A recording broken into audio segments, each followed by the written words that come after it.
مسلم دنیا کے سیاسی، سماجی اور اخلاقی و مذہبی حالات گزشتہ تقریباً ایک صدی سے نہایت گوناگوں ہیں۔ تقریباً ایک صدی قبل جس سیاسی زوال نے عالم اسلام کے گھر کا درد دیکھ لیا تھا، اس کے اثرات نے اب زندگی کے ہر شعبے کو ہی نہیں، مسلمانان عالم کے دل و دماغ، فکر و نظر اور عمل و برتاؤ تک کو بری طرح اپنی آہنی پنجوں میں جکڑ لیا ہے۔ ایک صدی قبل قوموں کے عروج و زوال کے تکوینی اصولوں کے تحت مسلم امہ کا ڈھلان کا جو سفر شروع ہوا، وہ بڑھتے بڑھتے اب مکمل زوال کی منزل پر اختتام پذیر ہو چکا ہے۔ الٹے قدموں کے سفر نے آج پوری امت کو جس منزل و مقام پر لا کھڑا کیا ہے، وہ ایک ایسے نوحے کی عملی صورت گری کرتا ہے جو مسلمانان عالم کی محکومی، غلامی، ذلت اور لاچارگی سے عبارت ہے۔ کہنے کو تو دنیا کے نقشے پر آج بھی مسلمان دنیا کی دوسری بڑی آبادی کی حیثیت سے موجود ہیں، مگر اتنی بڑی آبادی کا عملاً حال یہ ہے کہ پورے کرۂ ارض پر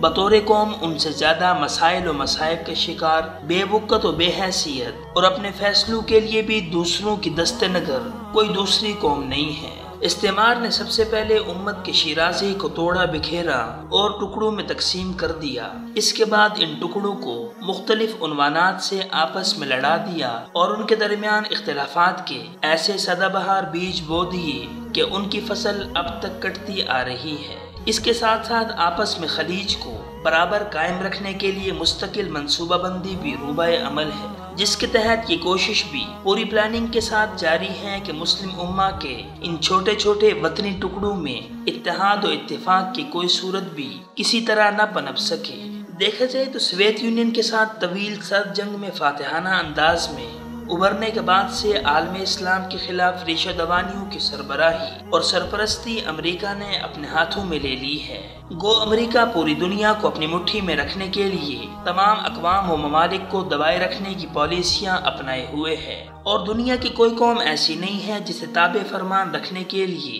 امریکہ اپنی حکمت عملی بروئے کار نہیں لاتا۔ تاہم مسلم امہ پر اس کی مہربانیاں خصوصی نوعیت کی حامل ہیں، جبکہ یہ کھلی حقیقت ہے کہ امریکہ مسلمانوں کا کبھی بھی خیر خواہ نہیں رہا ہے۔ وہ صرف مسلمانوں کا ہی نہیں بلکہ اسرائیل کے سوا دنیا کی کسی بھی قوم کا خیر خواہ اور ہمدرد نہیں ہے، کیونکہ تاریخ کے عمل نے امریکہ کی دنیا بھر میں ریشہ دوانیوں کے پس منظر میں یہ حقیقت ثابت کر دی ہے کہ اس کے نزدیک صرف اور صرف اپنے قومی مفادات کو ہی اہمیت حاصل ہے۔ کسی قوم و ملک کے ساتھ اگر اس کی دوستی ہے تو اس کا سبب بھی اس کے قومی مفادات ہیں، دشمنی ہے تو بھی اس کی بنیاد اس کے قومی مفادات ہی ہیں۔ تاہم اسلام اور مسلم امہ کے بابت امریکہ کے طرز عمل کا تناظر کچھ نظریاتی بھی ہے، جس کی وجہ سے عالم اسلام سے تعلق سے امریکی پالیسیوں کی طے میں مخصوص معاندانہ محرکات بھی کار فرما رہتے ہیں۔ دوسری طرف اگر دیکھا جائے تو پاکستان کے ساتھ امریکہ کے تعلقات بھی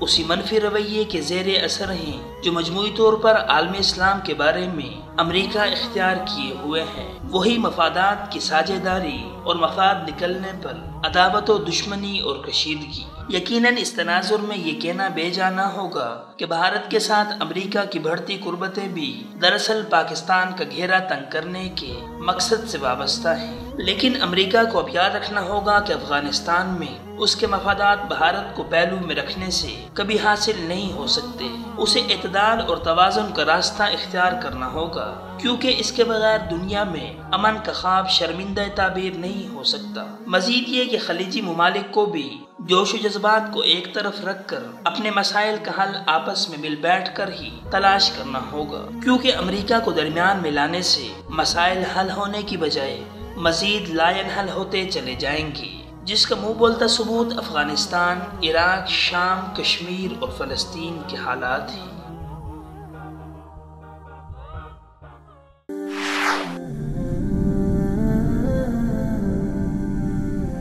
وصال اردو، حق کا راہی